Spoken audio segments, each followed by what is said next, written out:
Was it an accident? Suicide? Or was it murder?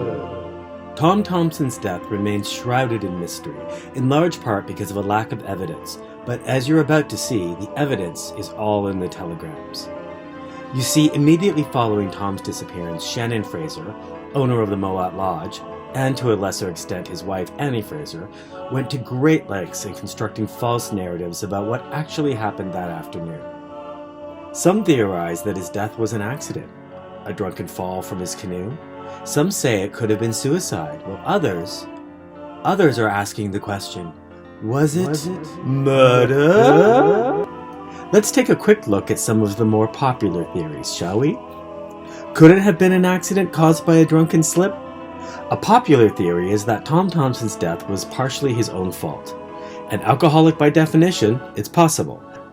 But Annie has been publicly quoted as having had a late breakfast with Tom on the day in question, and she had commented that he was looking bright and chipper. Her words, not mine.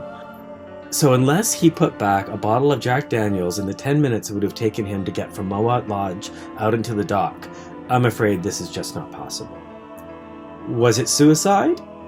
Well, as you'll see later, this is one of Annie's favorite theories, and she tried to popularize this early on, but vehemently denied it later on in telegrams. Several people at the time, including Shannon, have already verified that Tom was on his way to purchase a fish. That's another story in of itself. It should have been a short day trip. Tom had brought along a small amount of food to eat for when he got hungry. Now, I don't know much about suicide, but I do know this. People don't pack a picnic lunch if they're planning to kill themselves. So enough said on that theory. And so that leaves us with only one other possibility to ponder. Was it murder? To answer this question, we should first be looking at who had the motive, means, and opportunity to carry off such a crime. Turns out a lot of people had motive. From the newly rich cottage owners seeking decadence in the woods, to the park rangers and the superintendent whose job it was to protect the land at all costs, not to mention the conflicts with the indigenous people over land use and his ongoing battles with American cottagers over the raising of their flags. Interesting side note, back then the rule was you could fly any flag you like on your property, provided the Canadian flag was flown on top. And yes, Tom was a real stickler for these rules, making him very unpopular.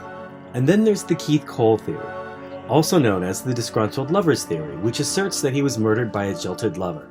Well, it's true, his wife-to-be had every reason to feel rejected, as the "if I can't have him, no one will" frame of mind, but perhaps it's better for you to hear the theory in his own words. I think it was a total crime of passion, and I think it was by, one of the young women, who were unmarried.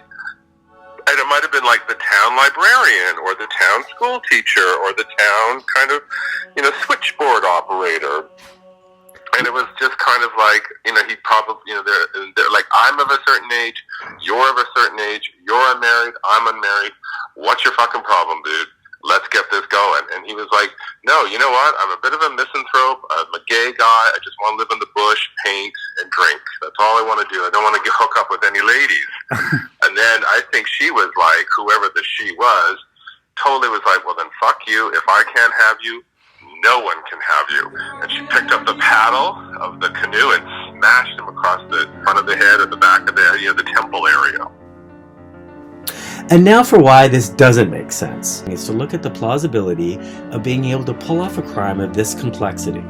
Just consider what she would have to have done in order to murder Tom and get away with it. She would have had to quietly paddle after him in another canoe, unnoticed by anyone on the lake, softly glide up behind him and very quietly raise one of her paddles, and with enough brute force strike him in the head hard enough to knock him in the water where he drowned. So then, who had the motive, means, and opportunity to kill Tom? Shannon Fraser, that's who. Tom owed him money, and since the demographics of the Moat Lodge had been shifting towards a more upscale crowd, a crowd that could not only pay their bills, they would happily pay more for simple luxuries that Tom would never be able to afford. That made Tom a nuisance, a bottom feeder of sorts, a lonely weirdo artist who often paid his debts with a painting. A painting is hardly going to put food on the Frasers' dinner table. Shannon also had the means by which to kill him, and as you'll see, the opportunity to see it all through. Well, at least that was his plan A.